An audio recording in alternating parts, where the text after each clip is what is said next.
Hello and welcome back to our ongoing Lamentations of the Flame Princess game on Fantasy Friday. And I am here with the cast of the yet to be named group. Some fan suggestions have come in, but we haven't decided. So briefly, I will recap what happened in part one of the Red Crescent. You guys were in a small village. I mean, just slightly larger than a hamlet in the borderlands. So insignificant was this village that it has a volunteer 4-person militia with only 2 suits of armor and 2 weapons. That's how small and insignificant it is. The largest building is the inn, owned by a brawny man named Falcone. And you guys had been approached, actually not even approached really. You heard a commotion outside. You saw a wounded man running in asking for help. You met a human cleric by the name of Igar who healed the man. The man told you that his farm was under attack. His family was there. He needed help. You later found out that this man's name was Bello. You went to Bello's farm with Bello. The farm was in flames. Despite Arizen's efforts to try to extinguish the flames, it was just too far gone. The structure was collapsing. You explored a little bit around, and you found Bello's family hiding out in the barn. You ascertained that they were able to escape from the trap door underneath the house and hide in the barn. The orcs, having ransacked the house, then burned it down. You guys successfully got them loaded onto a cart and sent them back to the village. And just to rewind, you had suggested to the villagers that they should fortify, and they had started doing that. Meanwhile, Bello told you that the nearest farm to the west was the Arnolfson family, and Rollgood had found some tracks, boot tracks, leading to the west. You guys hauled, you followed the tracks. You saw that the tracks split off. You decided to continue west. You got to the Arnolfson farm. You saw that there were orcs in the midst of trying to break down the doors to both the farmhouse and the barn. You engaged in combat. You defeated all of them except one who Arizen incapacitated, grappling, wrestling him to the ground. You guys tied him up. You rescued the Arnolfsons. The family was very grateful. You interrogated the orc. You found out a lot of information. You found out that these orcs are different from a lot of the regular, more primitive orcs in the region. These orcs were clearly trained in combat, in martial combat. They were not only trained, but they had boots, they had armor, they had forged weapons, not primitive weapons. And in your interrogation, you were able to find out that they were part of this group known as the Red Crescent, and that this particular orc had known of these 2 humans, one of whom was described as being one of the masters and wore red robes. Another was more of a captain with armor and fine weapons, and he was the one that provided the weaponry and armor and supplies and equipment and training for these elite orcs. You guys know that at least 2 orcs had split off and gone north. So once you helped the Arnolfsons kind of get themselves packed up, you headed back to town. But before that, because I just remembered in this recap, you found out what they were looking for. You found out what the orcs were looking for because you had found a scroll, and the scroll had some details and some directions for them to find this object that was sketched out. And the Arnolfson family had this family heirloom, which matched very similarly the sketch that was on that scroll. Gizmo was able to identify this as possibly being a item, a candle holder used during rituals. Though specifically what kind of ritual, he wasn't sure, but he was pretty sure that it had to do with summoning. And by his studies of the arcane, he was able to ascertain that this could be a candle holder that's part of a ritual, possibly a summoning circle, and that there are more than likely others, because most summoning circles use either 3 candles, 5 candles, or 7 candles. So you had a good hunch that these orcs are looking for these things. You were able to get the candle holder from the Arnoldsons, which now you have in your possession. You guys went back to town. You helped finish securing up the town. The town was, pretty much boarded up. Everybody was, secure. Residents of the village were walking around on patrol. A lot of torches and lanterns were lit. People, kind of doing their best to be vigilant. You guys took a little downtime. You were able to rest for a little bit, and then you did a watch towards the latter half of the night, early into the morning.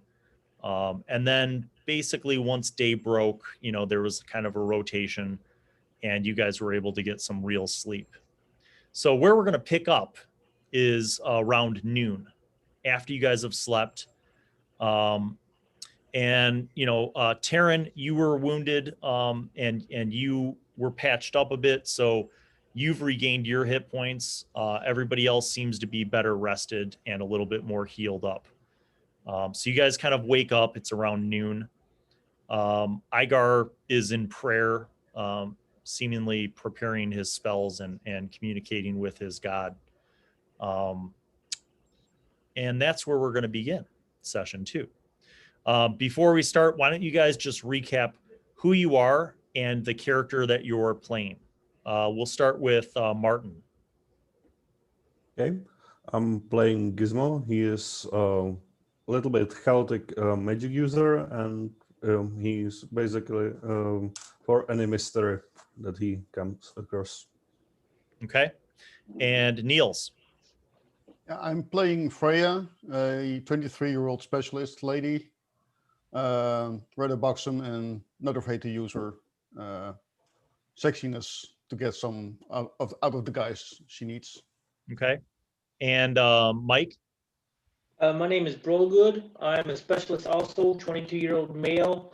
And one of my favorite things is after a fight or after a long day is sitting down at the bar and having a few beers with my buddies. All right. Kail. I'm playing Taran Brightbeard, a 27-year-old fighter who swings around a big claymore. Good. And Heath. I am playing Arizen, a fighter who loves to wield his large sword and do a bunch of damage. Not got a lot upstairs, but what he doesn't have upstairs, he makes up for in loyalty and strength. Good. So like I said, you were provided with rooms in the inn as a measure of gratitude from the villagers and from Falcone. You awaken, it's noon, it's around lunchtime. You actually smell something pretty savory downstairs in the inn. So you guys kind of head down there, and you see Falcone and his son are kind of putting out bowls of stew. It smells really good. You guys kind of hungry, you sit down, you eat up. Igar comes down after completing his prayers. You see that he is actually wearing his armor. He's got his stuff. He comes down and joins you guys. And as you're kind of, finishing up lunch, you see the familiar face of Bello come into the inn. And he comes up to your table and he's like, my friends, it's good to see that you were up. We had no encounters or any detection of any sort of orc scouts in the past 6 hours.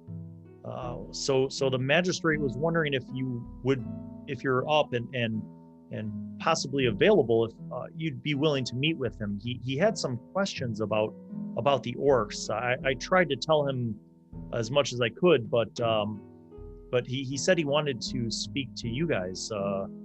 If you're done, I could take you to his building. Yeah, I think we will be available for this. Start quickly finishing up my meal. Very good. Yes, I'll just wait outside for you. And he walks off. So you guys are at the table amongst yourselves. Mhm. You're finishing up your lunch. You guys finish up. So I have a you head out, question.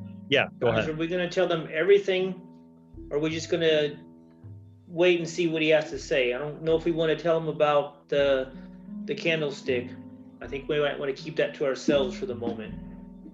Yeah, I think that's reasonable. We really don't know who else might be in it. We don't tell them anything more than they need to know. Yeah. Exactly.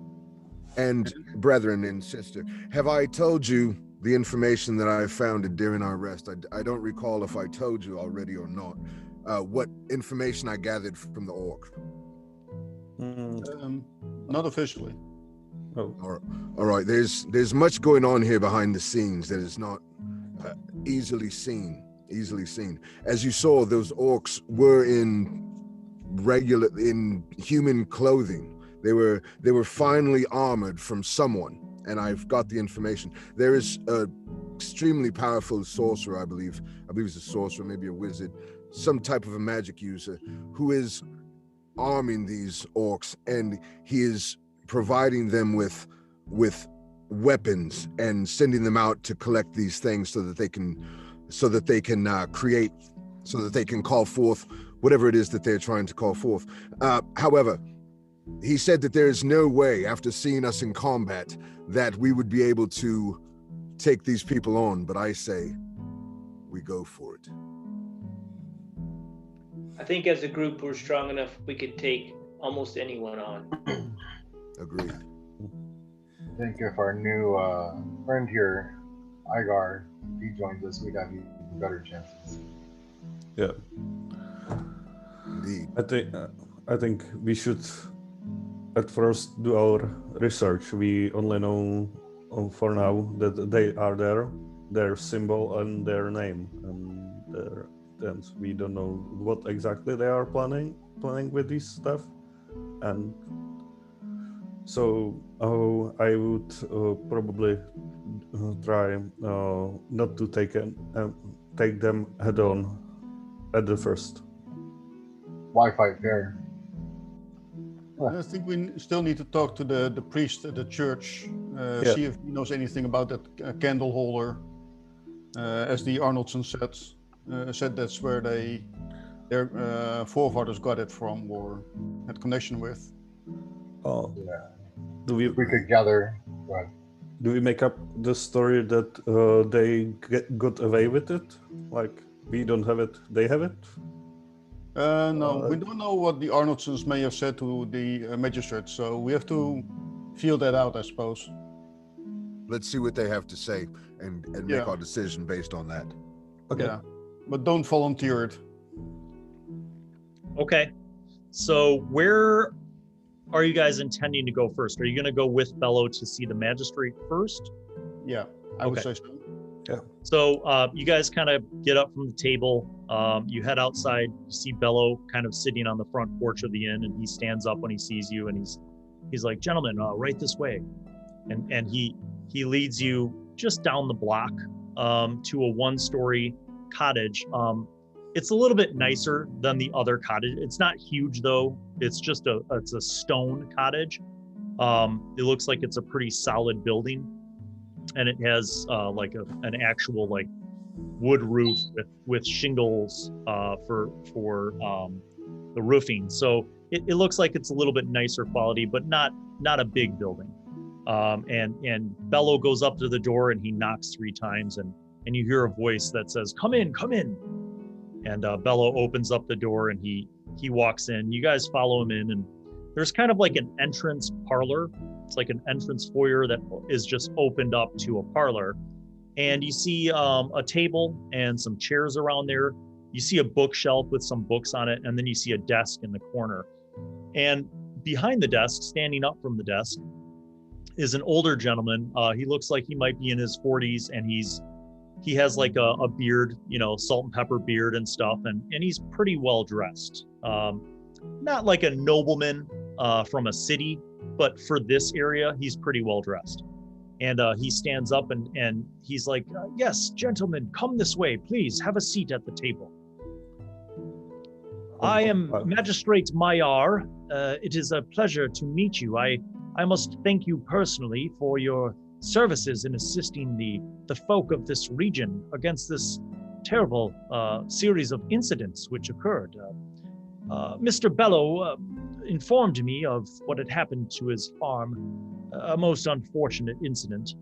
But I would like to hear your recounting and perhaps gain your insights into what we can do as a village to protect ourselves and the citizenry. Please have a seat. Pleasure to meet your acquaintance. We believe that world accident is a little bit understatement. It's more like a targeted attack on specific locations from what we gathered. Really? I cannot understand. But orcs are known to sometimes come to some of the peripheral farms, but typically in more of a raiding fashion to steal things or sometimes steal livestock in the night. But I'm sorry, Magistrate, but these orcs have been trained. I would not think of them as orcs, but more as mercenaries. Really? Yeah. I am perplexed by this situation. I must admit I've not heard of such things, orc mercenaries, in our region at least, though it seems that you folk may be from some of the larger cities. Tell me, what do you think could have been the cause of this? And why would they bother us here in such a rural and frankly plain location?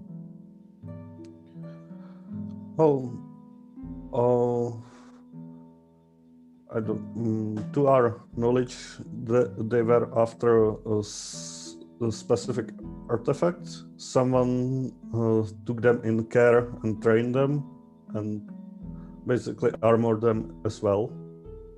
Armed them. Armed and armored orcs. Yeah. I am perplexed, gentlemen. I must. So you've never seen anything like this before, then? I have not, and I have been a resident of this area for all of my life. It was my family has been in the area for generations, and I assumed the role of magistrate when the former magistrate passed away from old age. You see, we don't have a lot of these sorts of things happening in this area. It's rather a quiet and sleepy area, so I'm not so sure that there would be any rational explanation for why this could be happening.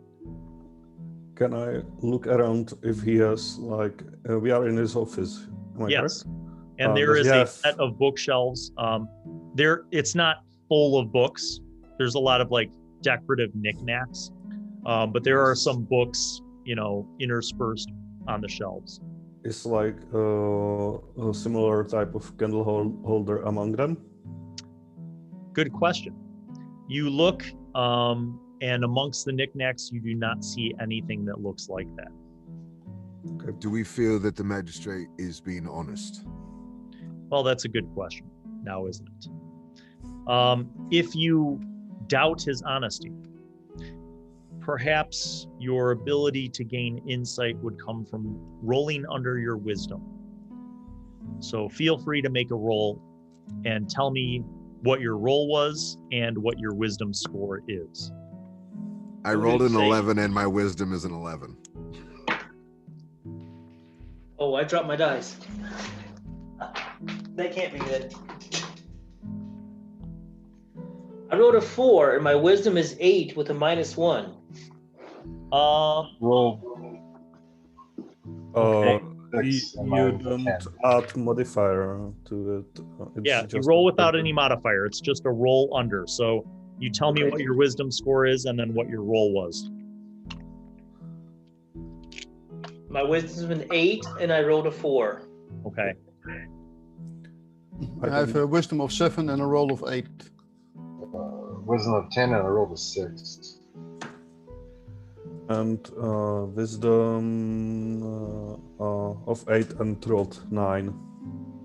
So collectively, not that you have a telepathic link, but each one of you, of your own volition, kind of feel like this guy is being truthful.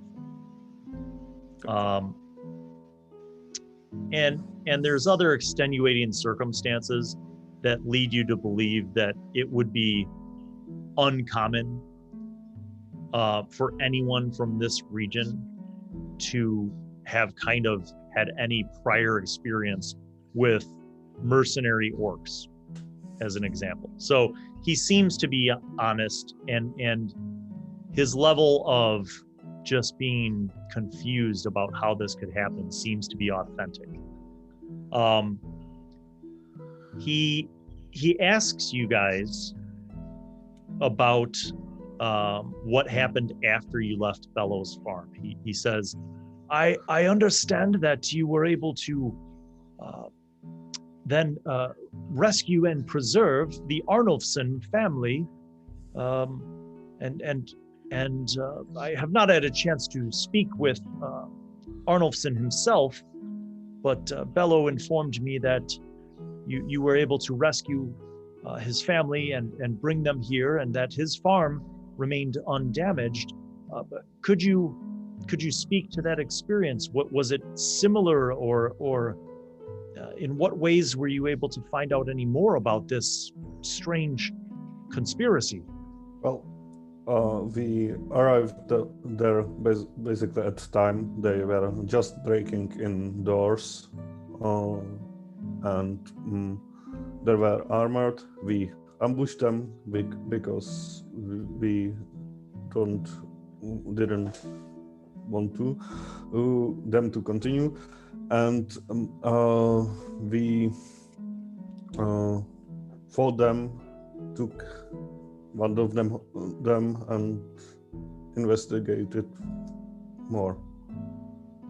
He nods and he kind of looks over the group and he says, was this orc mercenary forthcoming? Did you perhaps find out anything about why they are attacking, what it is that they seek, and any sort of explanation as to why they appear to be behaving so differently from some of the orc tribes that have tended to occasionally come to these parts? Well, it seems like they are after some specific components for ritual. Like magic ritual. I know it's crazy, but it seems like this stuff that they were after. Well, they are orcs after all, so perhaps that in some fashion, some primitive fashion. But yet still, I don't understand what farmers would have that would be desired, but no matter. I wish to once again thank you for your preservation of life here in our region and for your willingness to assist us. I must beg of you a favor. As you know, we do not have trained men as some other larger towns do. Our constabulary just consists of some of the local residents, and your presence here is very soothing, actually, to many of the locals who were quite fearful when the Bello family first returned and reported what had happened. But you've given some confidence to the folk here. It is for this reason that I'm wondering if I can implore you to perhaps ensure our safety a bit more. You see, although we didn't have any incursions last night, I am a bit worried that perhaps there could be more orcs out there, and I'm just wondering if you gentlemen who seem to be rather astute at hunting down these orcs would be willing to do so one more time. on our behalf, just to make sure that we can restore some modicum of normality to our lives. Are there any other farms around that they might Yes. be interested in farms? So, Well, there are many now, not that many that are as close as Bellows Farm or the Arnolfsons, but there is a dairy farm to the north. Do you have anyone able gone there men? to warn them? Yes, we did send a courier to their farm. Now, they are a hardy folk and not easily averted, in part because the family, the patron of the family, has had some military service. So he is relatively confident, but they're a dairy farm and they're about 3 miles to the north and west of our village. It might be good if you were to go check on them just to make sure they're okay, and perhaps find out if they've had any encounters with these sorts of strange mercenary orcs that you have described. If you would be willing to sort of just make sure that our village is secure, it would be very appreciated. And I again, I'm a mere magistrate. I do not possess a nobleman's wealth, but I would be willing to compensate you in some small fashion. Perhaps you would be amenable to, say, 10 silver pieces each to perform this task of ensuring our safety. Well, one thing, you should definitely send messenger to your higher up, or someone who has possibility to send army, because this is serious problem. It's funny you mentioned that. I was actually going to ask that perhaps after you had scouted out the outskirts of town and the nearby farms, if you would be willing to go to the Lord's Castle. It's a bit more of a travel. It's 20 miles to the north, but I would be happy to write a missive and provide it for you, if you would be willing to bring it, and perhaps the Lord would provide reinforcements as you have suggested. Magistrate, please. We can't be in every place at one time. We still have an investigation to complete. Yes. I'm sorry, but we must make sure that the men that you have here locally, the farmers, need to be ready. The farmers need to be trained. The farmers need to be armed.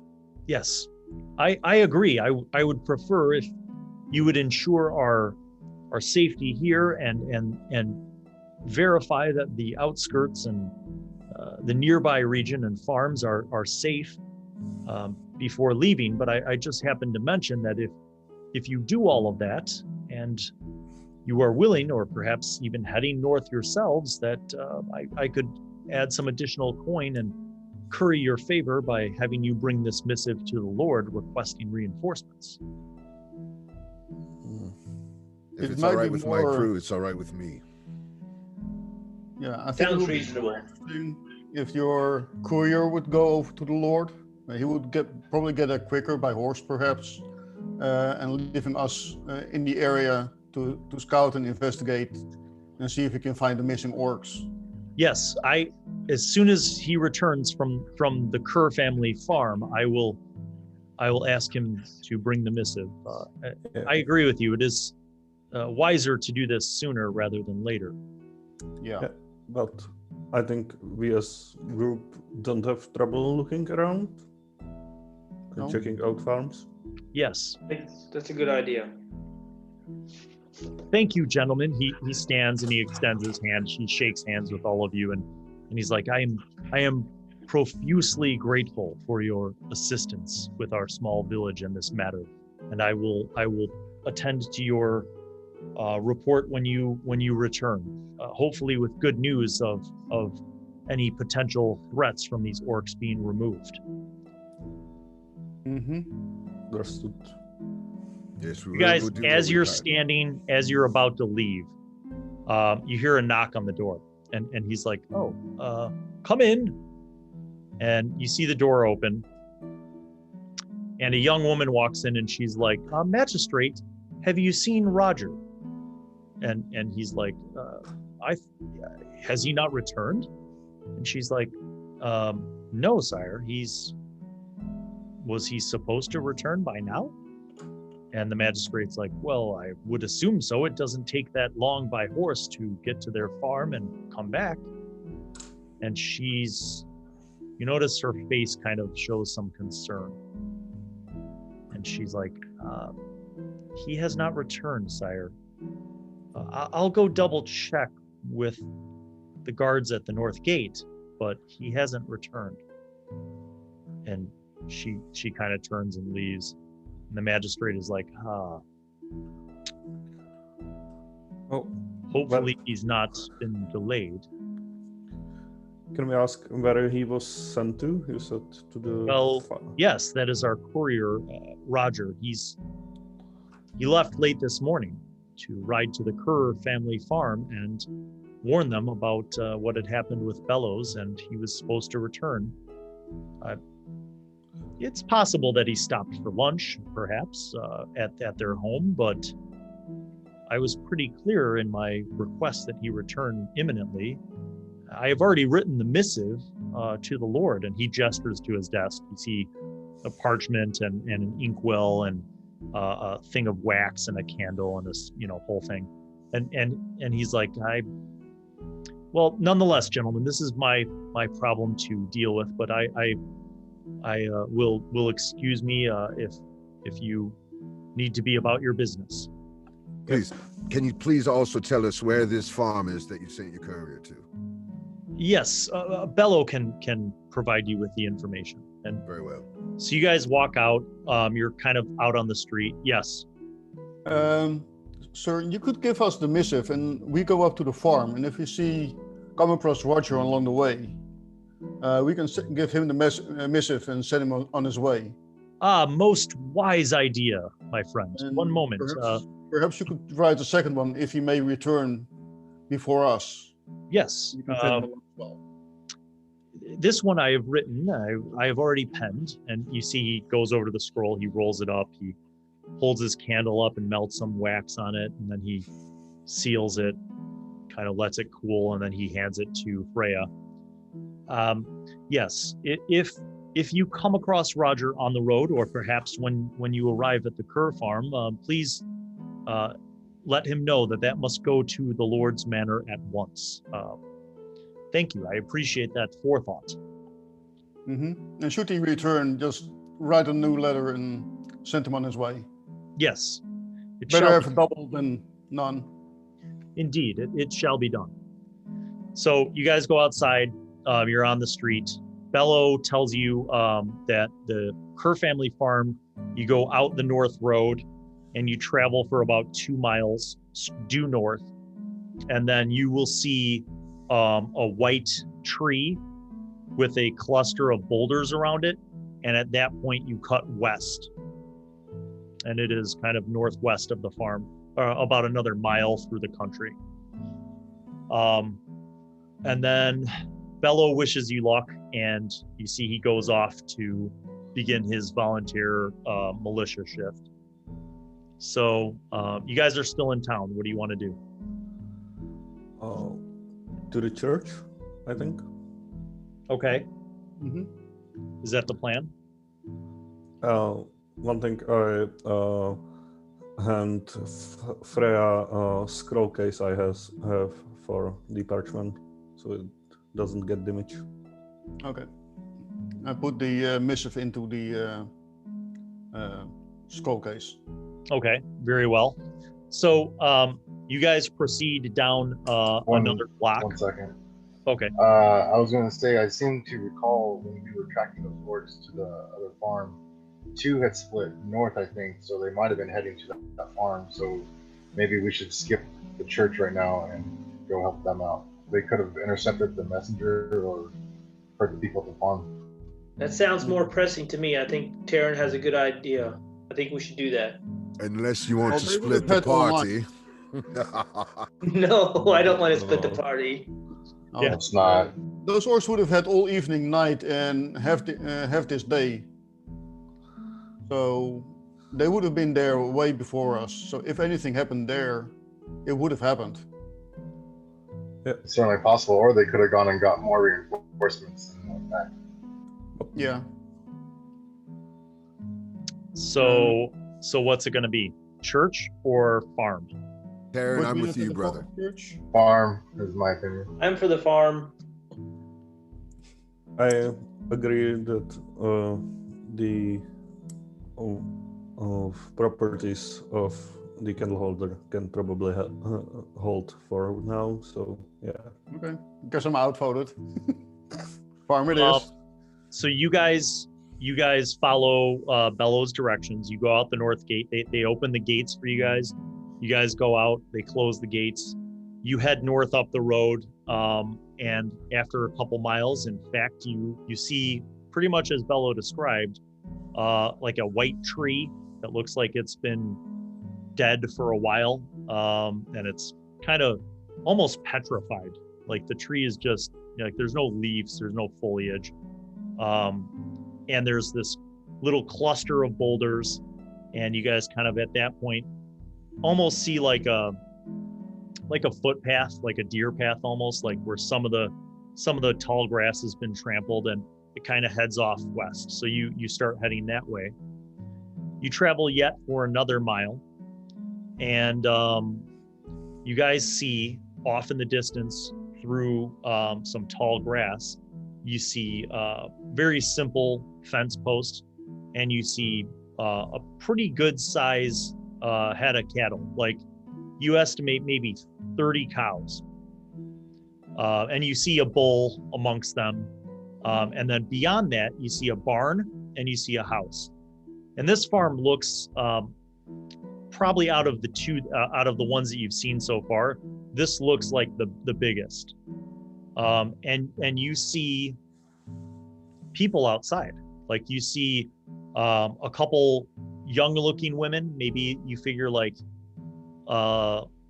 late teens, who are kind of feeding the cows.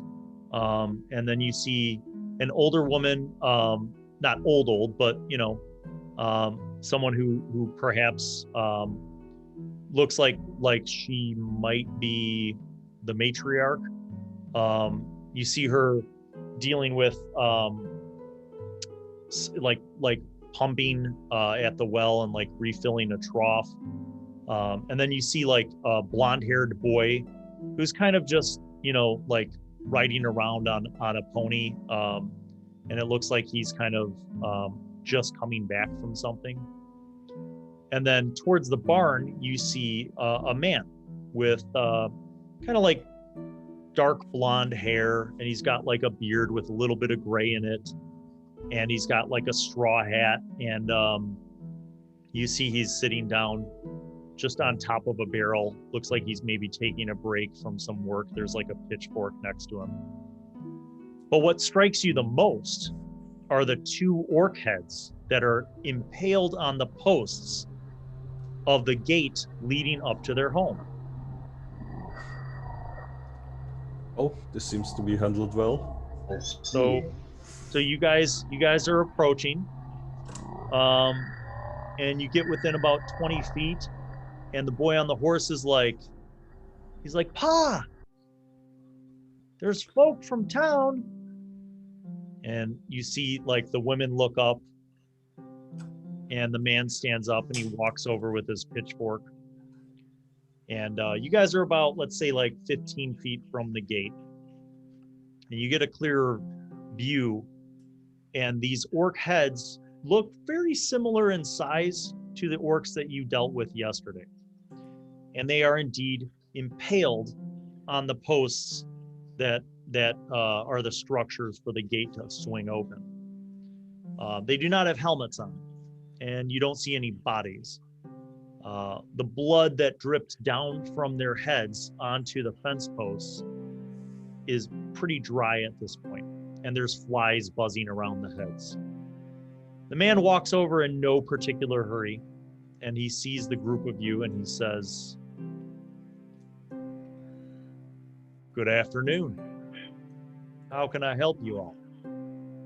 Good afternoon, sir. We were sent from city to look how you handled this situation. It was on multiple farms during yesterday, and we see that you handled it well. But have you seen town's messenger? Roger. Roger. He says, "Well, you're from town." He walks over to the gate and he lifts the hitch and he swings it open. He's like, "Come on in. We were just about to set down for lunch." And he says, "Don't mind those heads. We just had a couple raiders try to come to the farm late last night. Yep. But my girls dealt with them." And he gestures over his shoulder. And as you see clearer now, you see both of the daughters and the son that's on horseback all have like short swords kind of strapped to their hips. And he said he welcomes you in. He says, "My name is Matthias Kerr." Gizmo. Nice to meet you, Matthias. I'm Brogood. Well met, Taran. So, Hi, I'm Freya. I am Arizin. "Well, come on up to the house." And he closes the gate behind him. And as he's kind of walking up to the house, leading you guys up, he says, "Now, you all said that Roger, the courier from town, haven't seen him in weeks. Is he supposed to have come to my farm?" Yes. The magistrate sent him to you this morning on horseback. He never arrived? He looks over his shoulder. He says, "Julius, did you see Roger, the courier?" And the blonde-haired boy says, "No, Pa," as he gets off of his horse and he's tying him up at a post. So you guys go into this farmer's house, and it's pretty sizable. He leads you into the dining room, and he goes over to a bowl and wash basin, and he kind of washes his hands off, washes the dirts off his hands. His wife and kids join shortly, and they have a big, like 12-person table with like benches. So he gestures. He's like, "I don't know if you're hungry, but my family's about to eat something, and it would be inhospitable to not offer you something." And Igar's like, "Thank you for the offer. We appreciate it, sir, but we've had lunch, and well, actually, we're on urgent business from the magistrate to check on your farm and find out what happened here. Would you care to elaborate?" Matthias leans back and he says, "Well, last night, right after we set to sleep, I heard the cows, then I heard the dogs. So we got up and got some weapons on and snuck out the back. And I saw 2 orcs trying to sneak up onto my farm, and they were over by the barn. So we let them kind of come up a little closer, and then we circled around them and caught them off guard.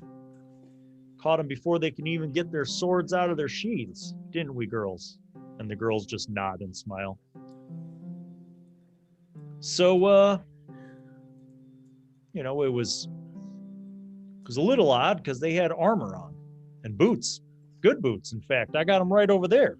And he points to the corner, and by the door, you see 2 pairs of well-made leather boots. He said, "Yeah, their swords weren't bad neither, but we took care of them. And I figured, orcs aren't real courageous. So I thought maybe I'd put a message out there by the gate to let any other orcs know that they come to the wrong farm." seems like a wise decision. Can I ask, did you search them if they had any kind of notes or something on them? No, we just stripped the armor and the boots and the swords off of them. They didn't have nothing with them, did they, girls? And the daughters are like, they shake their heads. No, I mean, you're welcome to search what's left. I threw the bodies out by the burn pit about 30 feet back west outside of my gate. It's where I burn all my trash. Okay. If you don't mind, we would, at least I would like to search them for any additional Help items. yourself. Help yourselves. Again, sorry I haven't seen Roger, come around this part, but well, maybe he had other messages to deliver before coming this way, perhaps. I just have one question. These kind of orcs, have you encountered such orcs before? Or is this the first time you've met orcs with armor and swords? I've grown up, we've been here for generations. This farm's been in my family for 6 generations. I've grown up here, spent my whole life in this area, and I've never seen orcs wearing boots, let alone armor, let alone stinking swords that are darn near better than mine. But I'll take whatever trophies we can get, right, girls? And they laugh. Yeah, you guys earned that, definitely. Yep. Well, you could help yourself. I left the padded armor on the bodies on account of the fact that they kind of stank. So you guys can help yourselves if you want. But like I said, you head back out the gate, make sure you close it if you don't mind, and you'll see the pit about 30 feet past that off the side of the road. That's where I left the bodies. They might be kind of ripe by now with the sun being where it is in the sky. One more last question, sir. Would your family happen to be in possession of any heirlooms, like candlesticks of some sort? Candle holder. Candle holder, yes. Oh, well, yeah, we got a lot of stuff. He goes, tell you what, Kari, can I step away from the table? And the wife nods. He stands up and he says, come this way here over into the living room. He walks across the open kitchen dining space across the hall to another room. You see some couches, some chairs. They're upholstered, but they're kind of worn. You see a wooden rocking chair in the corner. Nice fireplace, stone fireplace. And you see some shelves, looks like he made them himself, nailed up along the wall. And there's all sorts of knickknacks up there. Anybody want to make a search roll? Yes, Yep. Sure. definitely. Search is D6. Yep. Roll a D6. If you get a 1, you find it. If you have multiple dots in search, you have a better chance of finding it, because that's how this game works. Nope. I got a Got a 1. I got a 4. I have a fail. I have. Okay. So who got a 1? So you guys are looking through the knickknacks. Arizin. You guys are looking through the knickknacks on the shelf. And dumb old Arizin with the 5 intelligence, he's looking at that fireplace. And on the mantle of the fireplace, he sees a couple candle holders, only they don't match. One of them looks, kind of like it's hand carved, made out of wood, but the other one looks different. It kind of looks like it has fluting along the sides. And he goes over to it, and Arizin, you pick it up and you look in the cup where the candle goes, and you see that little red crescent carved in. And it's just like the other candle holder. Crew, what do you make of this? I hand Gizmo, have a look at it. it over to Gizmo. Matthias walks over and he says, oh, it's old candle holder. Been in my family for years. We don't use it much on account of the fact that if I got a nice fire going, I don't need candles. But that's been around for a long time. It's made of brass. It's worth something. Do you know the origin of this candlestick? Are you familiar with its origin? Oh, I can't say I am. My grandfather, or maybe his father, I think might have bought it off of someone, or I'm not rightly sure of how it came into being in the family, but I remember as a kid, it was sitting up on that that mantle when I was a kid. So it, you can tell it's dusty. I mean, we try to clean when we can, but yeah, it's just kind of been around in the family for a long time. Sir, would you be willing to part with this candle holder by chance? Well, it depends on how much you're willing to pay. I mean, it doesn't have any sentimental value, but it's made of brass. What would your price be if you want me to just make an offer? Well, how about 10 silver pieces? Done. All right, deal. He spits in his hand and shakes yours. He takes Spit in my hand and shake his. He takes your coins and ties the pouch around his belt, and he says, well, I can't say that this is the most boring meeting, but it was nice to meet y'all, and I hope you find whatever it is that you're looking to find, and hope Roger's okay. I'll tell you what, if he shows up here, I'll make sure to let him know that y'all were looking for him, and whatever it is that you need him to do, if you want me to pass on a message. From here, it would be the best if he comes, if he arrives, if he returned to the city as soon as possible. Oh, sure. Yeah, I'll let him know. Talking about messages, we have a missive from the magistrate for the Lord. Could we ask if perhaps your boy can ride his horse up to the Lord's castle and deliver the missive? It would save us a lot of time and hassle. I'll tell you what, young lady, despite the opportunity that might present, I prefer not to have my boy ride up there, and I'll be honest with you. Oftentimes when the Lord is in a bit of a bind, he likes to go around and collect young men from farms and conscript them for service. All right. In fact, that's how I was in the service for quite a few years. And the humdinger of it is he doesn't compensate his soldiers under the prescribed rules of lordship and conscription. So I served for 4 years under conscription and didn't come out with a dime and left my family in the rut when it came to harvest time. So I'd rather not send my son up to the Lord's manor if you rightly understand what I'm saying. I get your point. All right. Plus, if there are other orcs around here, I like to have my family close to home, if you know what I mean. All right. Certainly understand. Are you aware of anywhere that maybe could set an ambush between here and town, somewhere that we may have overlooked on the way in? There must be somewhere where he was taken, or perhaps veered off and went a different direction. Well, there's the North Road. I mean, if he was on horse, that would be the fastest way to go.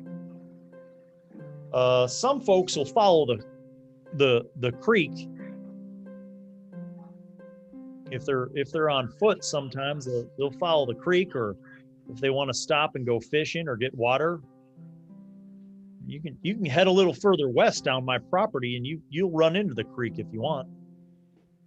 If y'all came here on foot, it'll get you back to town about the same time as it would cutting back east to the North Road. Yeah, we've followed the road and didn't find anything, so we might go that way. Let's head to the creek then. Yep. Yeah. We can have a look at the orcs on the way. Yeah.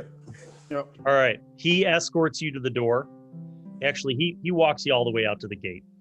You guys go out the gate, and he lifts the hitch, and he opens up the gate for you, and he sniffs, and he's like, I don't know, those heads are getting pretty ripe. I might have to take them down after a bit, but I figured I'd leave them up at least today and tomorrow and tonight.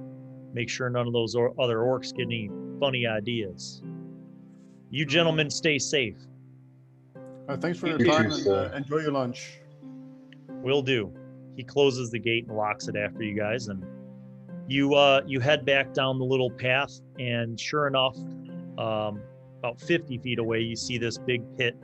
Looks like it's dug out by them, and you see some some trash, some broken things that couldn't be, mended.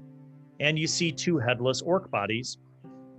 No boots, no weapons, but they're still wearing their padded armor. And they look exactly, not even a little bit, exactly like the same padded armor with the same stitching of the Red Crescent insignia on them. Try to pad them through and find another messages. Okay, go ahead and make search rolls. I failed. Fail. Come on. Nope. That's another 2. All of you failed? Yes. All right. Guess it stinks too much. Just in case you think I'm DM cheating, here's my 1. Igar goes down there and he's like, oh, it stinks. And he starts rooting around. He starts stripping the padded armor off of the orcs. And after he strips off the second set of padded armor off the second orc, you see something fall out. And it's a small scroll. Pretty similar in size to the first one you guys found. And he comes back up out of the pit and he hands it to you. You unroll the scroll and you see precisely the same writing and sketch. So the same message as the one before. Yeah, as expected. No additional information, I guess. Okay, let's go to the creek. Okay. Let's go. You guys go around the fences, past the cows. You start heading, and you see off, through his property up ahead, there's a lot more trees, and you get towards the trees, and then you see kind of flowing through this area in a little low part is this creek. And there's plenty of room on either side of the creek. You're on the east side of it, but you see that it kind of winds in a northwest southeast direction. So southeast heads back towards the village, and you guys can follow it in that direction. I'd like to look for tracks. Make that roll. 4. All right, well, I'll tell you this. You do find some tracks, but they look like maybe deer tracks, like maybe they went to the water to drink. You don't see any sort of humanoid or boot prints or even horse hooves. So you guys start walking? Yep. Okay. Yeah, back to town. What is your what's your marching order? Who's in front, who's in the middle, who's in the back? Freya would be up front or second. I would be up with Freya as well. Okay. There's no problem in middle. Are we sneaking, walking, running? I'm behind the scouts. Well, we're scouting for tracks and stuff, so we wouldn't be traveling too quick. Okay. Yeah. And I'm also looking at the surroundings. Okay. Arizen? Looking up in the trees to see if there's any rope or any way that anyone could have dropped down to possibly snatch someone up. Okay. Taran? I do have my claymore out. I'm just looking around in general. Okay. All right. So you guys go about a mile following the creek, and it's actually kind of a nice walk because instead of being out on the road in the open sun, you have some tree cover, and it's a little bit shaded. And you guys are making your way. You're about halfway between the Kerr farm and the village. And that's when Freya and Rollgood hear something up ahead. You hear what sounds like voices up ahead and across the river, across the creek. I'd like to try to stealth up onto him. I have a 2 in 6 chance. Okay, so first you're crossing the creek. Oh, first I got to cross the creek. We're signaling the rest of the party to lay low and be quiet. I was gonna ask. What? All right. Those of you who are going to lay low and be quiet and hide, make a stealth check.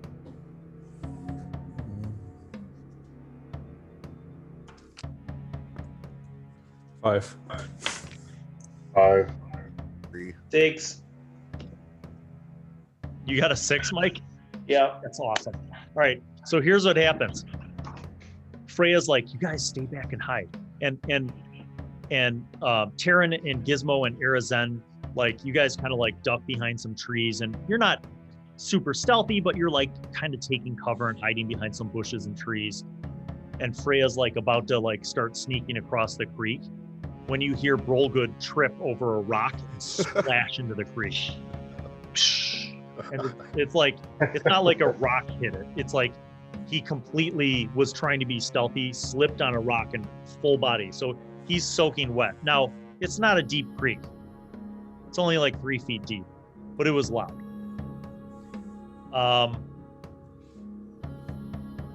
Freya, the voices that you heard are not making any more noise. Across the creek, there are bushes and trees, just like where you are, but you don't hear any more talking. Rollgood, you stand up very carefully and quietly make the rest of your way across the creek. So you're on the other side and you're kind of crouched in some bushes. What do you At guys? this point, I take out my bow and get ready, because I have a feeling that they're going to be coming for us. Yeah, I'm like, guys, might as well come on over. Okay. The Arizen and I look Taran at- and Gizmo, what do you guys do? I look at Taran. All this snaking around doesn't sit well with me. I just want to kill things. It bores me too, brother. Let's go. Shall we? All right. You guys start getting across the creek. Rollgood. Make another search check. The search check, okay. 4. You don't hear the voices talking anymore, but you do hear some movement, like beyond the bushes and the trees. On your side of the bank, you hear some movement. How far away would that be? Well, you're not sure. Okay, because I got a 4. Yeah. I would like to move slowly in that direction. Make a stealth check. Come on. I got a 6. Yes. Oh my god. All right, so here's what happens. Well, good. Now you do have your bow out. You got a bow, you got an arrow knocked. You start sneaking through the bushes and you part the bushes. And when you part the bushes, you are this close to an orc. Time for initiative. Time for initiative, everybody.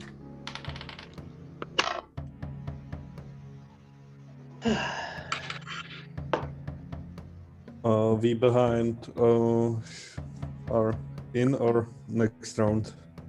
That's the die roll minus or plus your dex mod. Okay, 20 for me. You have a 20? Damn.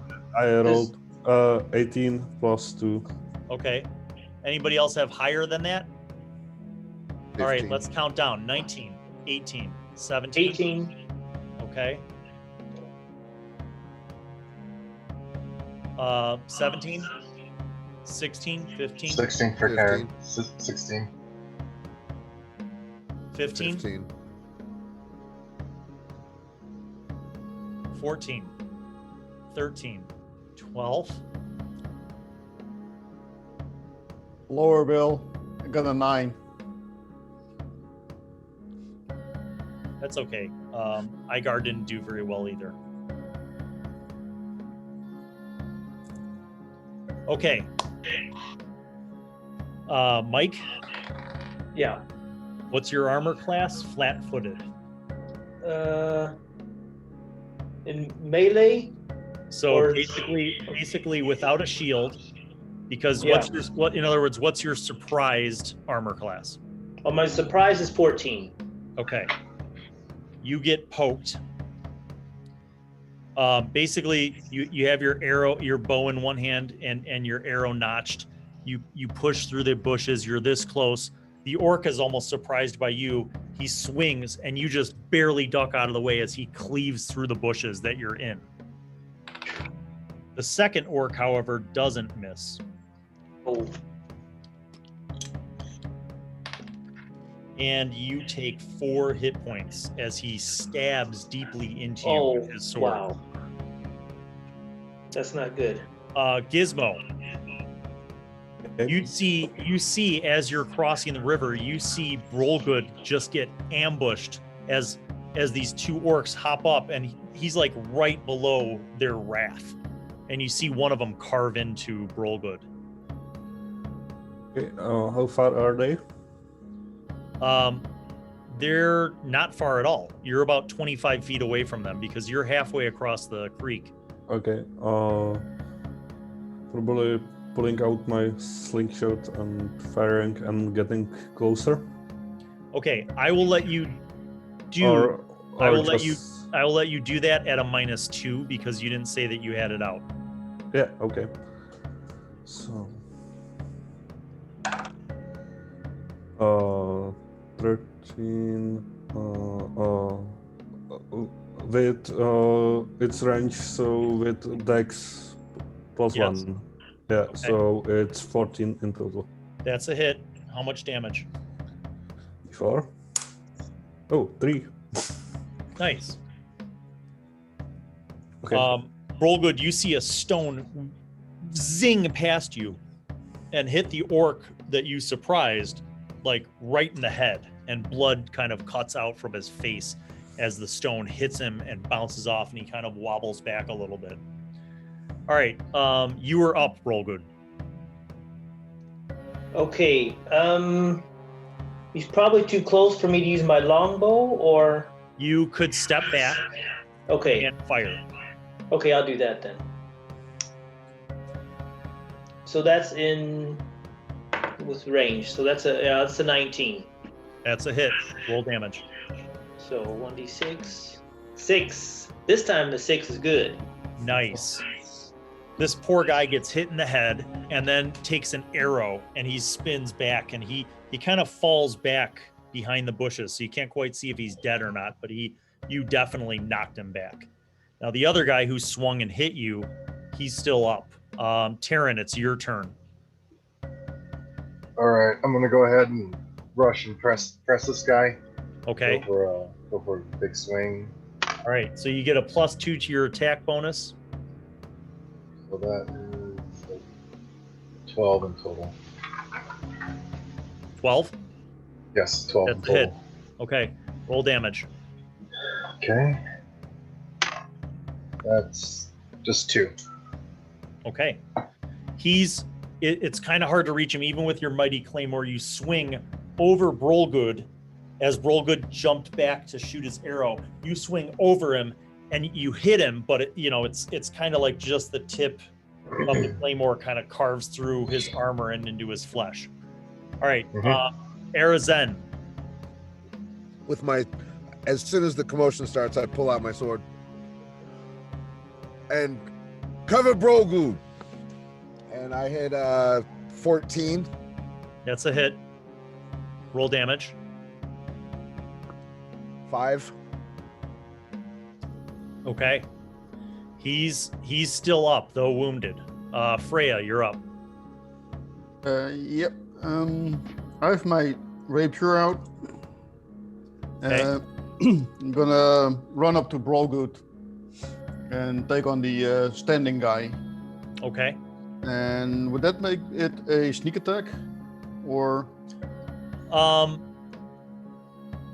let's see. You were further across the river. So if you went to the side, like if you went around behind him, around the bushes and attacked, then it would be a sneak attack. Yeah, I'm not sure if that would make it. So I'll probably be rushing up from this side of the bush. So. Yeah. All right. Just regular attack then. Ah, crap. 1. You get tangled up in the roots along the riverbank, and you kind of swipe out with your rapier, but he dodges away. Igar shoots his bow and misses. All right, top of the order, the orc. Uh-oh. Dun dun. Oh. There are 4 possible victims. 4. Roll Good could be attacked, which could spell his death. Freya, who just tripped onto the scene, literally. Taran or Arizen. So here's what I'm going to do. Freya, Taran, Roll Good, Arizen. Taran, Roll Good, Arizen. 1, 2, 3, 4. Taran. You take 9 hit points as the orc shoves his sword into your chest. I go down. Okay. You guys are in shock as this wounded orc just like literally just does like a press and lunges through the bushes and just shoves his sword, and Arizen, you see your comrade just drop like with a sword. When the sword comes out of him, like blood just shoots out and he falls back into the creek. Gizmo, you are up.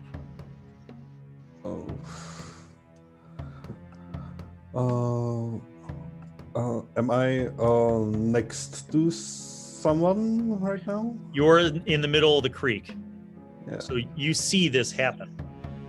And you have a clean shot if you want to fire your sling again. Yeah. You have a clean shot on the orc that just stabbed Taran. Okay. I'll just do another shot then and try to move on the other side of the creek next to them. So it's just basic. Yeah. It should be 11 in total. Miss. Okay. Okay.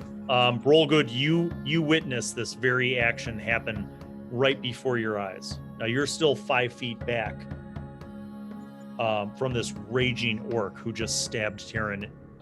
What do you do? I'm just gonna put another arrow in his head. Maybe not. That's I get a +2 to hit, so that's a 13. +2, is that your with your dexterity bonus?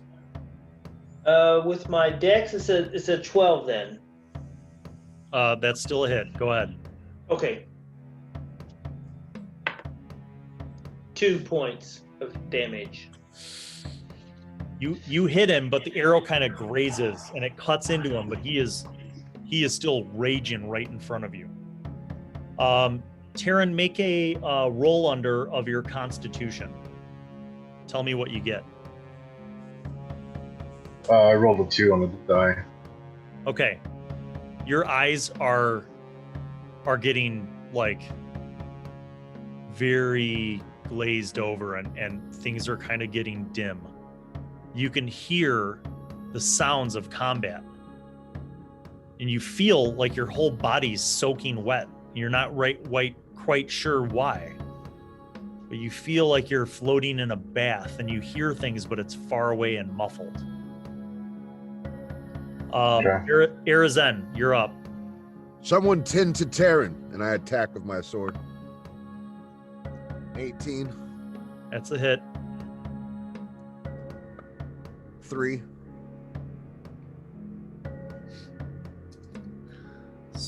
Oh, I'm sorry. I have a +2 to damage. 5. So close. All right. You swing back as you yell like "Tend to Taran," you swing back and you carve into the orc's chest, and he folds into and flops along the bushes, and he is most definitely dead. Freya. Yeah. You, from where you were at, Freya, You see over the bush where the ambush took place from, and the other orc is not dead, nor is he there. Make a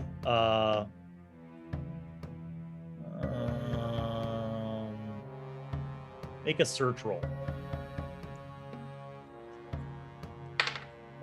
That's a 6 out of 1. So You're like, oh, what? And like, there's other bushes, there's other trees, but like that orc that you were expecting to be dead on the other side of the bush is not there. all right. What do you do? I've just heard Harrison yell out to help Taran, and I scramble back up. I will say this: you to save you a round. You see Igar running, splashing through the creek over to Taran, All and right. like pulling him out of the water and up to the bank.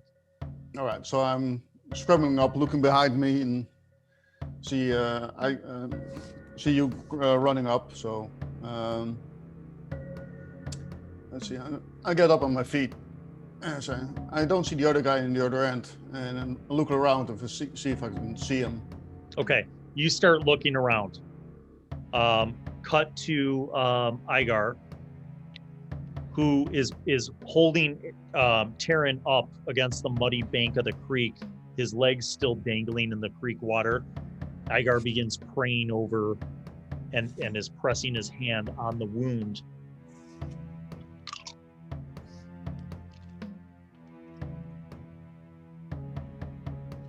You receive 8 hit points in healing. Nice. He's over there crying. You know, it puts me all the way back to full. I was like, oh my god. Top of the order, I have to make a roll for someone else. Okay.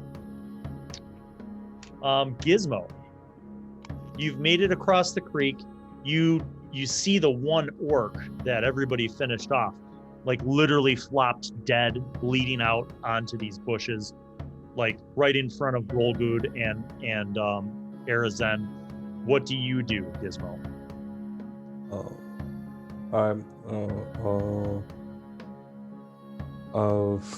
I can't remember what was the messenger's name. Roger. Roger. Yeah, I try to call for him. Okay.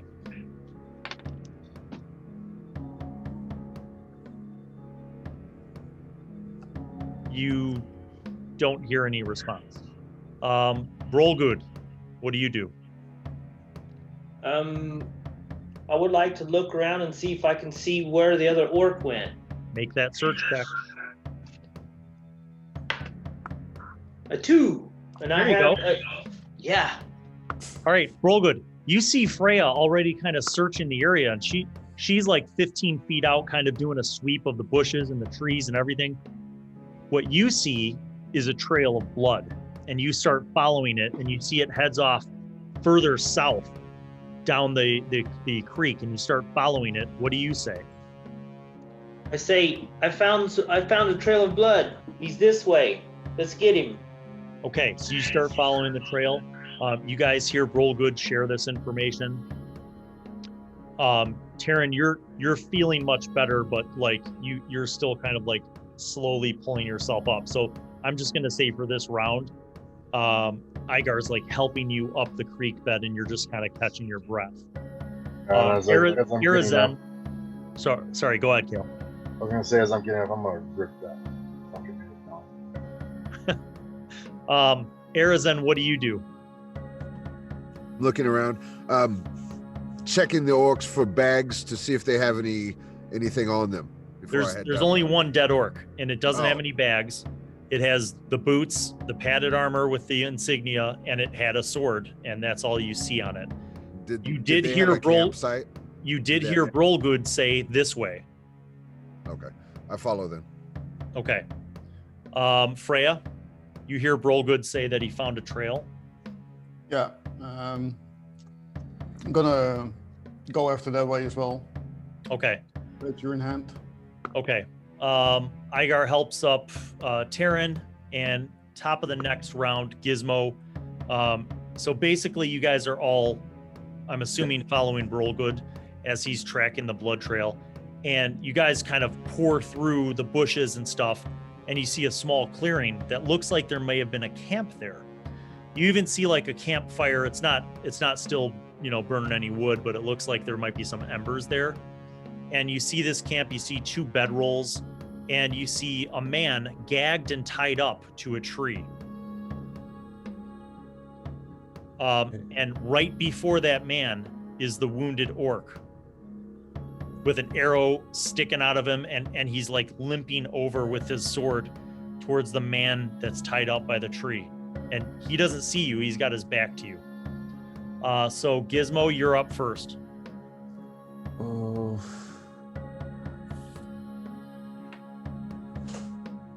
I think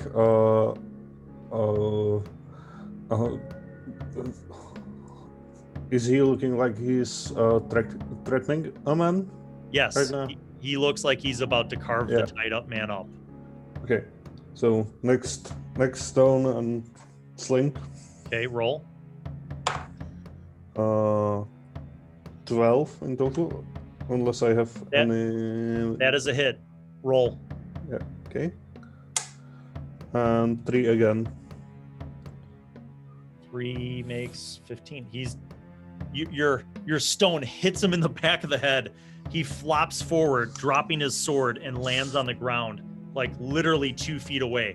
And you see this not small, but like, kind of slight build human man with like curly blonde hair, who's like tied up with like a gag in his mouth, and he's like, his eyes are wide, and he's like, he sees you guys. You run up. Brolgood, you're up next. I run. If there's no other orcs around, Not anyone I can see, then I'm just gonna go and I'm gonna cut off or take the gag out of his mouth. He's like, oh, thank you. Oh, thank you. Taran, you're up. You and Igar are kind of in the back. You see this up ahead. I look around. Is there any other orcs in the vicinity? Make a search check. Okay. Nope, that's 6. You do not see any other orcs. You Then continue I'll just- approaching. Yeah, can I make it up to that orc that's on the ground? Yes. Yeah, okay, I'm gonna walk up to that orc and then stab the claymore through the back of his neck and wrench it around. His head comes off. You read my mind. You do a fine job of doing that. Arizen, at this point, you're 10 feet away from the body that dropped closer to the creek. But you see all this stuff up ahead. It looks like your comrades kind of have things under control. And Igar's like, hey, help me bring this other body over here. I go grab him, pick him up. So you bring the other body over. Freya, what do you do? Seeing that they're all taken care of and taking care of business, I want to get to the camp and inspect the bedroll area. Okay. See if there's anything So- there to find. At this point, we're out of initiative order, and basically, you guys begin searching. You thoroughly search this camp. There are, like I said, 2 bedrolls. You actually find some supplies. You see some water skins. You see some dried rations. Looks like about 3 days worth of dried rations. You see a tinderbox with flint and steel. You see a little flask of oil. You also find, in searching the bodies once again, you find the scroll rolled up, tucked inside the padded armor. And again, boots, and both of them have swords. Have we talked to the guy tied up? Well, I mean, I'm assuming that you guys untie him. Yeah, I would have done that. He thanks you profusely. He's like, my name is Roger. I can't thank you enough for assisting me. I was accosted on the road, and I'm not sure what they did with my horse. Are there any more? Well, yes, there were 4 of them, but 2 of them tied me up and brought me here, and the other 2 took my horse and went off towards the north. Is that I was on my way to check on the Kerr family farm. The magistrate had asked me to inquire about their health and well-being, and I hope they're okay. We spoke with the Kerrs. They're fine. They handle themselves quite well. Ah, thank the gods. Well, I am beyond grateful for you, for your assistance. Please, is there any way we can leave this place and get back to the village? I should inform the magistrate of what happened. Yeah. Yeah, and I think your girl is worried about you. Oh, Molly? Yeah. Ah, well, if it weren't for you gentlemen, I'm certain that I would have been perhaps the next meal for those foul things. Yeah. Possibly. Talking about which, are those rations edible for us? They look completely fine. Though All right. even the water skins, like the water seems to be freshly gathered, perhaps from the creek. No. And the tinderbox with the flint and steel seems to be decent quality. I figured that would be, but I was wondering about rations, if they would be, so yeah. Yeah. We'll take them. And the flask of oil looks like it's like 3/4 full, so it's mostly full. The bedrolls are a little bit ratchet, and you're not quite sure about their salvageability or saleability because they smell like orc, and they're very damp from being on the ground. All But all the other supplies seem to be in good shape. right. Yeah. Is the fire still burning? It looked Fire? like it had been burning, and it's just embers now. All right. I'll try and stoke it up and burn the blankets.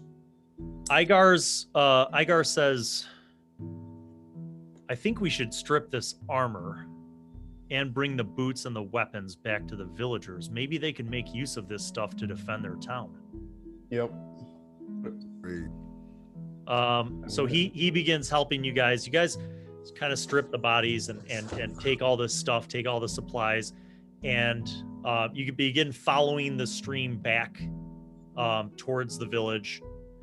And about a half an hour later, you guys see the village up ahead. You kind of cross through the fields and you head towards the north gate. You get there and you see the guards are like, it's the heroes. And Roger's with them. And like, you hear a lot of like people and commotion inside. They open up the gates. You guys go in, and you see like one of the militia volunteers is like, well, welcome back. Is everyone okay? Are the Kerrs okay? And blah, blah, blah. And you see the magistrate actually like run out of his building towards you guys. And he comes over and he's like, what word?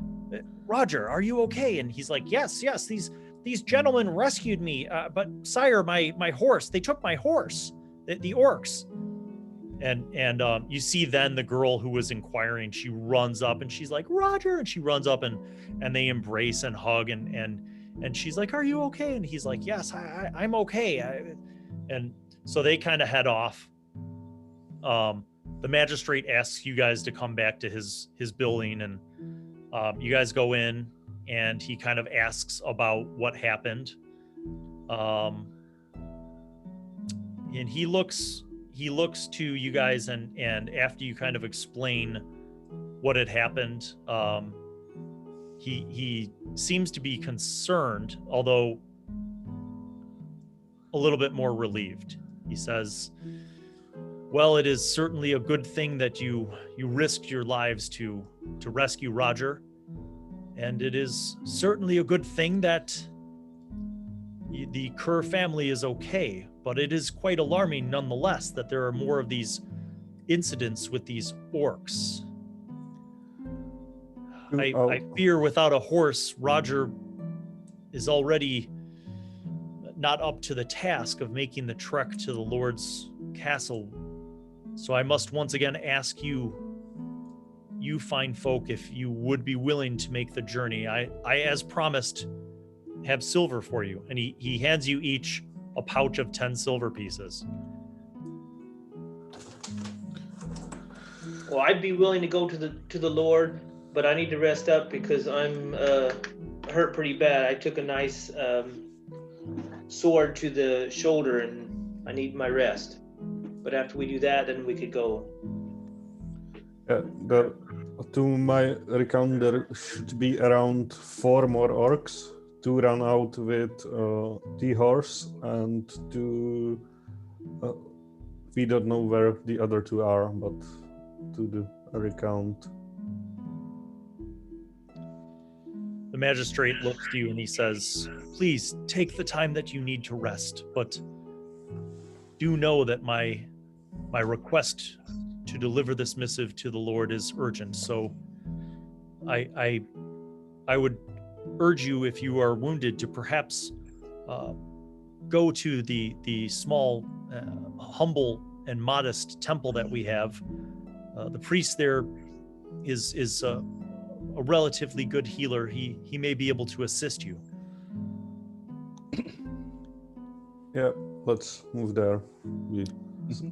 Okay. We wanted to go talk to him anyway. Yeah. So the magistrate thanks you again. You guys head out. You walk back south towards the south end of town, and you see the 2-story brick building, and it looks a little run down, as if the maintenance upon the temple has not been all that great. The paint on the wooden parts is all chipped. There's a lot of like wood rot, but you go to the door, you go in, and you see an older looking gentleman. Like he's at least in his 60s. He's got like white hair. He's bald on top. He's got like a scraggly white beard, and he's wearing the vestments of a priest. And he turns to see you, and he's like, come in. May the blessings of the gods be upon you. How may I assist you? Thank you, sir. We've had some run-ins with some orcs this morning, and I'm quite wounded. I was hoping that you could maybe give me some assistance. Ah, yes. You are the travelers who have been helping our village. Thank you. The Yes. gods will most assuredly grant me their powers to bless you. One moment. He begins praying, and he floats his hand over your wound, and you regain 5 hit points. Oh, that's nice. Back up to full. About 10 minutes later, he lights a candle, and he says some prayers of gratitude. And you notice Igar also go over to this brazier full of sand, and he lights a candle and begins praying as well. About 10 minutes later, the priest comes back, and he's like, Now then, how may I help you? Sir, we've had runnings around here into the group called Red Crescent. Have you heard of them?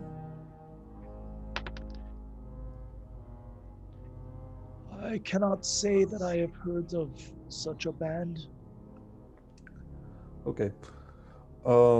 Anyway, they were after some vestiges for a ritual, and I probably start pulling out the candle holder and ask, do you know anything about this stuff, Divan? And I show him it. you see a glint of recognition in his eyes. And he says, Come this way. and he leads you guys up to the altar. And he goes around the altar, and there's a little side door that leads to like a little short hallway, and then some stairs that go to a basement. And he has a candle, and he's like walking very slowly down the stairs. And he gets to the bottom of the stairs, and there's what looks like a standard storage cellar. There are some shelves with like supplies for some tools and cleaning and some stocks of wine and some older vestments and candles and boxes of other supplies. And he goes over to a shelf, and you notice that he walks up to the shelf and he reaches up and he pulls out one of the candles, and it is precisely a match to the 2 candles that you guys have. And he says, Yes, this has been in our parish for generations. One moment. and he goes over to another shelf and he pulls down a huge book. And he sets his candle down on the table and he sets the book down and he begins opening it, and he says, These are the birth and blessing records of our parish, going back many generations now. and he starts flipping through the pages, and you see each one of these pages is a ledger of everyone's like birth, when they were blessed, and their death date, right? It's like basically a registry of the residents of this area. And he flips through, and his bony finger kind of starts scanning along, and he says, Yes, here. Yes, the Arnulfsons, the Bellows, the Kerrs. Yes. These were the church elders 3 generations ago. And the patriarchs of each of these families served the Lord at that time in one of his military campaigns. The priest of this church at the time was also a participant in that campaign, which is, I believe, where that candle holder came from.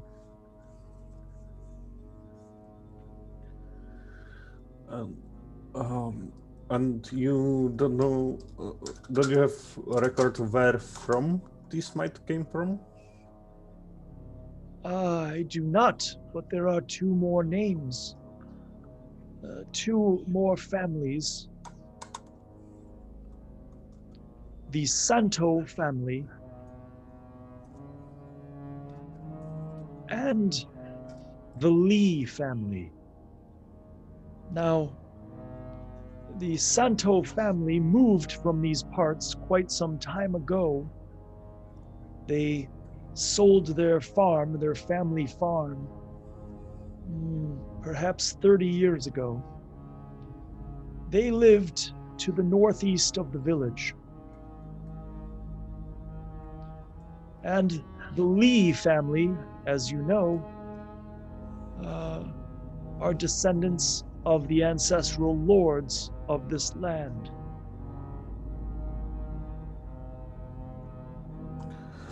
Well, we might have suspicion that someone is hunting after these for whatever reason, and that's the reason for recent attacks. So, well, I do not have a record of where the Santo family moved to, but as I mentioned, their family farm was, about 5 miles to the northeast of the village here. And the Lee family, of course, this entire county, the county of Lee, is named after them. So I presume that the living descendants would live at the Lord's castle, at Castle Lee.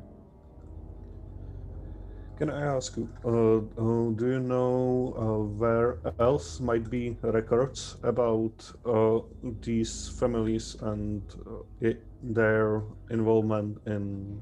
The military service records, well, those would likely be at the castle. most of the folk of this time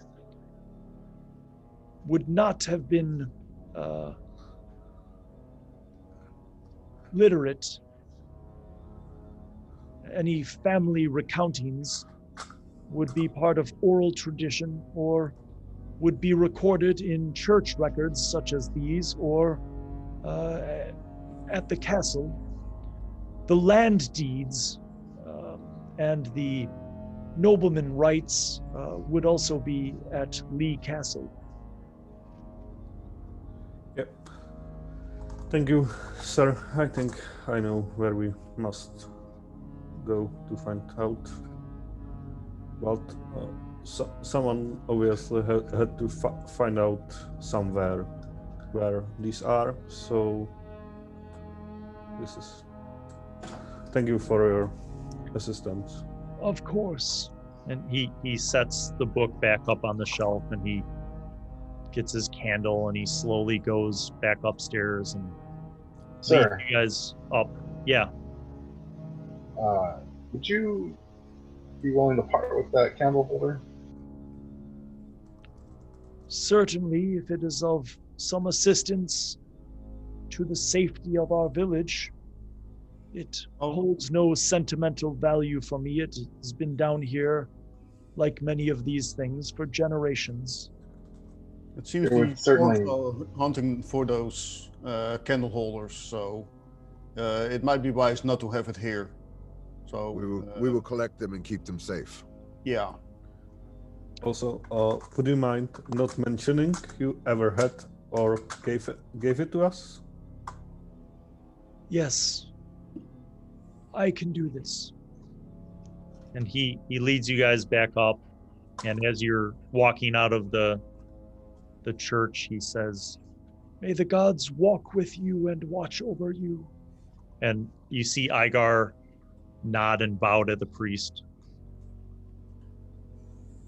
Same. And you guys walk out onto the main street, and it's late afternoon. And that is where we will end this session of the Red Crescent. So tune in next time to find out what the party does, where they go next.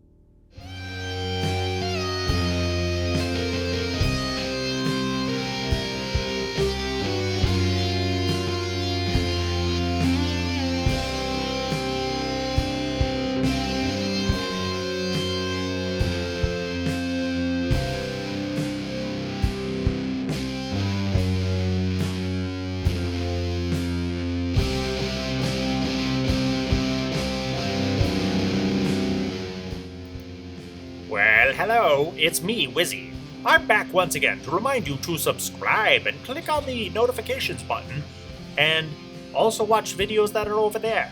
And then don't forget to tune in to the next episode of whatever show you are just watching, and crafting videos and DM tips and pro tips for vlogging and all sorts of gaming things. And also you could watch Bill eat food and watch other shows featuring Bill. He made me say that because he's a narcissist. Okay, bye.